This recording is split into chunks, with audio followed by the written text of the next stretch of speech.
Hello అందరికీ welcome to my channel. ఈరోజైతే అమావాస్య కదండి. నిన్న సాయంత్రం తగిలింది. ఈరోజు సాయంత్రం వరకు అమావాస్య ఉంటుంది. ఎప్పుడైనా సరే ఈ రెమెడీ మీరు చేసుకోవచ్చు. నేను కూడా ఇప్పుడే ఇన్స్టాగ్రామ్లో చూశాను, అలాగే మీకు ఉపయోగపడుతుందని ఈ వీడియో అయితే పెడుతున్నాను. రెండు ప్రమిదలు తీసుకొని బాగా పసుపు రాసి బొట్లు అయితే పెట్టండి. పెట్టి వాటి నిండా ఉప్పు కళ్ళు అయితే వేసుకొని పసుపు కుంకుమ మీద ఇలా వేయండి.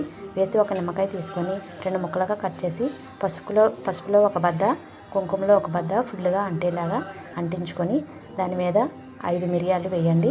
పసుపు మీద 5 మిరియాలు, కుంకుమ మీద 5 మిరియాలు వేసుకోండి. ఒక కర్పూరం బిళ్ళ పెట్టండి. ఇలా చేసినట్టయితే నరదిష్టి, నరగోళ, మనకి దిష్టి ఉన్నా అది అనిపించడం, నెగిటివ్గా ఉండడం, ఇంట్లో ఎప్పుడు గొడవలు, సమస్యలు అన్నీ తీరాలంటే ఇలా చేయండి.